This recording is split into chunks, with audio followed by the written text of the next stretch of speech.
Hello and welcome back to the Bored Whovian YouTube channel, and I'll admit I took a bit of a break. I had a week off. I have some reasons for it.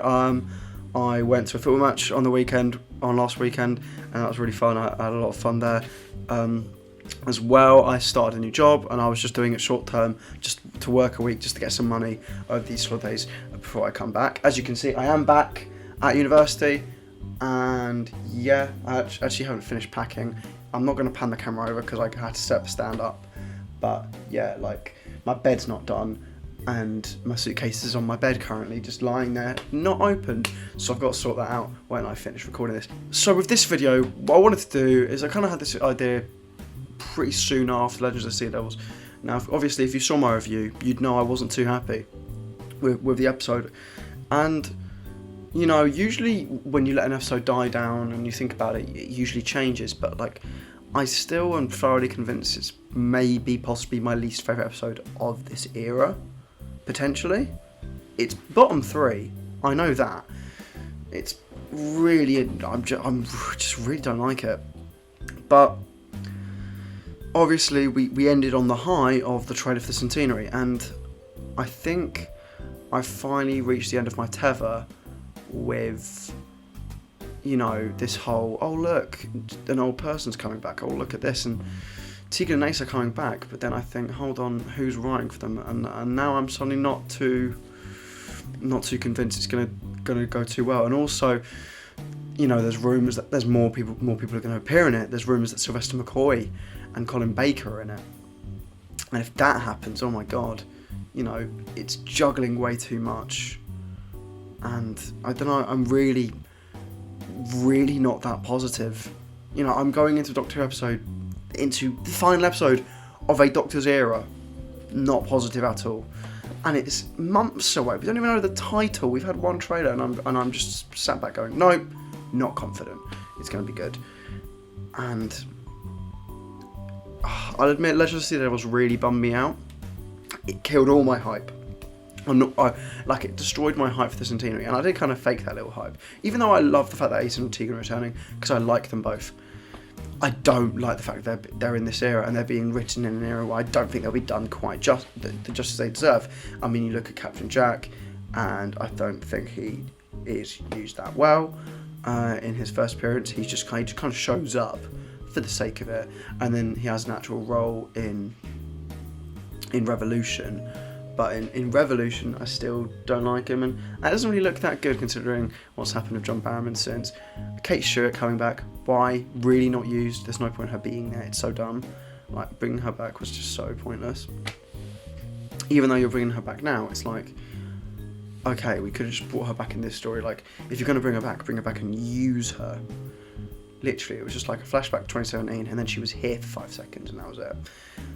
And you know, she's in the Centenary, and you're just thinking, okay, you're bringing the Master back, you're bringing Ashad, the Lone Sight Man, back. Daleks. I don't know if the Daleks are going to have that big a role. I'm not too sure. Purely because we just had a Dalek episode, and also all the shots in the trailer are from the same area. I don't know if anyone knows that, from like some sort of cave area, where I think in one shot you can see Ace beating them up with a baseball bat, which is, you know, fun to see. But the more and more I think about it, I'm like, okay, so Ace, what's Ace known for? Beating up Dalek with a baseball bat. Let's just do that again. No, that's not what I want to see. What I want to see from Ace coming back is characters interacting. Her talking about the Doctor, talking about how she left, and all that stuff. Characters, you know, that's what I'm looking forward to. The characters, and being true to those characters, not just going, oh, that was a good thing they did. Like, I feel like Tegan will just go, oh, the Master, I know you, and Ace will go, yes, I met the Master too. You know, that's the kind of writing level I expect from the show currently. I mean, when you write lines like, my as yet unborn child, you know, into someone's mouth, and you think, no one in their right mind would say that. That's so weird. And then you've also got the line in the trailer, which is, I haven't spoken to the Doctor for 40 years. Wow, I'm not, well, just because, no, for 4 decades.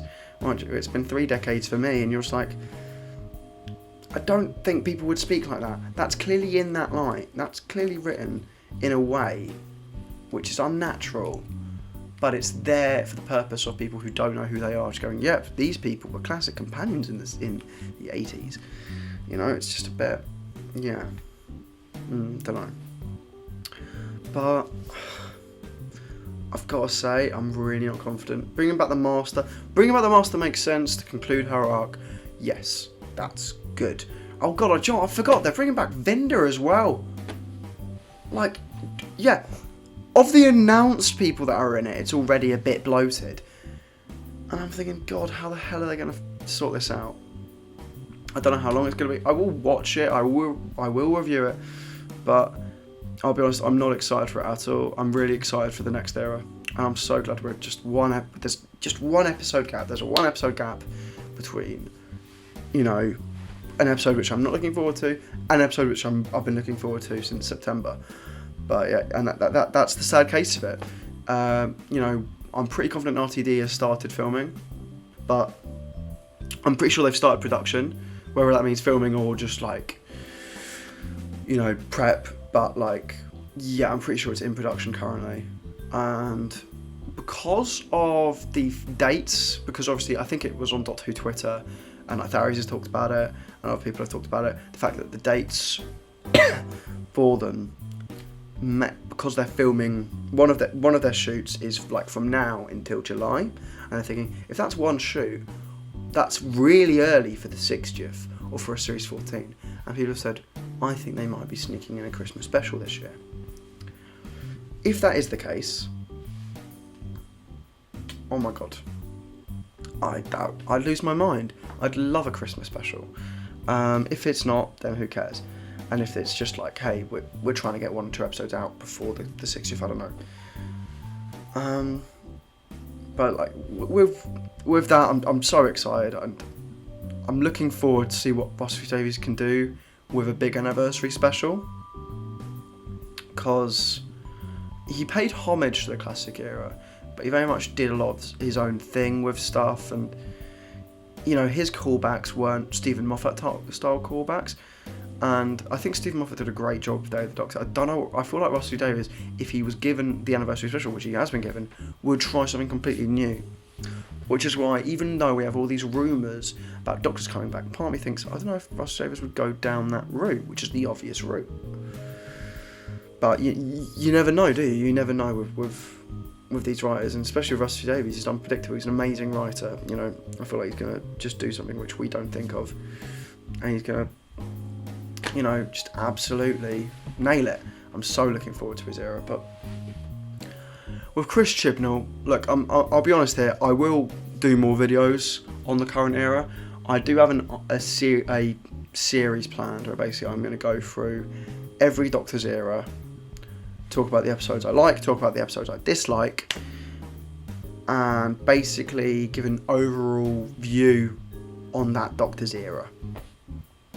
I'll probably maybe do this with writers as well, but it'll probably just be New Who, because the eras in Classic Who aren't quite as distinct, and sometimes they overlap a little bit. Like the Douglas Adams era when he was script editor, you know what I mean? Like that's a bit very short. Also, there's only 1 episode I like in that era. But moving on, yeah, I'm gonna look back and I'm gonna wait for the Centenary. I might do a video discussing like my thoughts of Series 11, Series 12, Series 13. I'm going to be one series I will be doing is I'm going to be reviewing each series.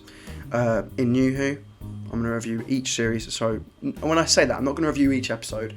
I'm going to review the series as a whole, talk about the highs and lows, and talk about, you know, what it meant to me, the series and everything. So expect that soon. And I just feel like to fill the gap between now and the end of this era, I just feel I need to give myself some closure on this era and really like give myself some therapy and talk through what I think's wrong with this era, because I've been very much up and down with this era. Like I liked the start, I really liked the start with Women Who Fell to Earth. The Ghost Monument wasn't a great episode, but the atmosphere, I don't know, the vibe I was getting, I wasn't upset.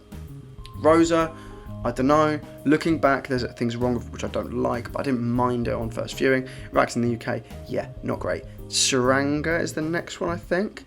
Did not like that one. Demons of the Punjab. I really liked Demons of the Punjab. Kablam. could have been good, got the politics wrong. But Series 11, looking back, might be my favourite Chibnall series, purely because of how new and different it felt. And then Series 12 fell into old habits and made more mistakes. It had lower lows than Series 11, much lower lows. And you got Series 13, which obviously has COVID restraints, and as a result has to change the format. And am I a fan of Series 13? I like some episodes, but the thing is, because you treat it as one story, it means if the conclusion's bad, it really makes you question the entire series as a whole, and that's its issue, is that its conclusion is so poor that I look back and go, oh, I can't watch Village of the Angels again, because I'm going to watch it and see that cliffhanger and think, well, she's only a weeping angel for like 1 minute. Like, am I wrong? But I can't wait to see the back of Chris Chibnall. I can't. I don't want to, like, I bet he's a nice guy. But I just don't like him writing for Doctor Who. I mean, I don't think I liked any of his episodes before he became showrunner. I mean, what is it? It's 42. The Silurian part is the best one he did.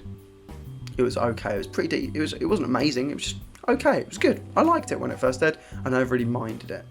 And then what's his one after that would be Dinosaurs on a Spaceship and Para 3. Dinosaurs on a Spaceship, never really been a big fan. Para 3, I mean, I think there was some constraints with like filming times and scripts getting pushed. But I think if you've got a writer who's struggling with things like that, and as a result has to write a fast resolution to the story, that's the kind of person who shouldn't be showrunner, because they're not dealing with constraints that well. And in a recent interview, I think he kind of explained that, and he explained that Battle of Radskar of Kolos was a first draft because of like time constraints and all this stuff, and he had to just push it out. And I'm thinking, hold on, as showrunner, that it's your job to deal with these kind of limitations and try and balance things out.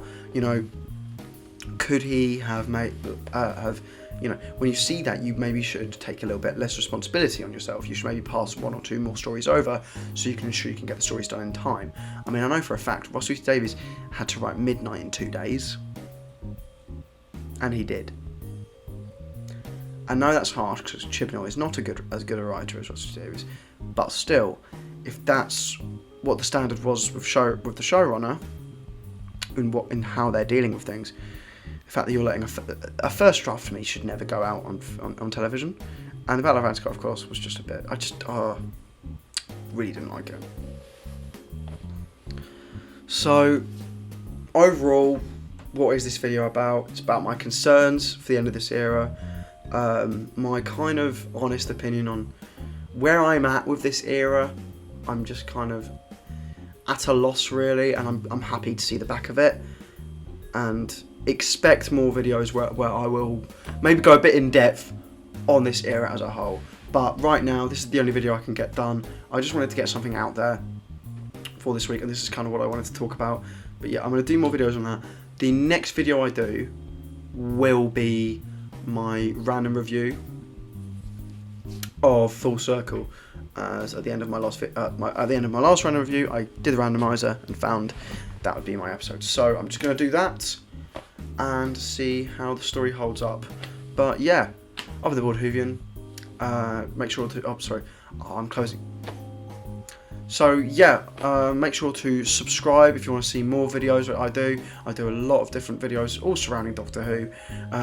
Please ding the bell for notifications. That should be right here, but ding the bell so you'll be notified whenever I upload a video. As well, please leave a like and comment below what you think about this video. Do you think this was an awful video? Do you agree with what I'm saying? What do you think about like the Centenary? Have you got high hopes? Or do you think it's doomed to fail? So yeah, I've been the Bored Whovian. I'll see you around.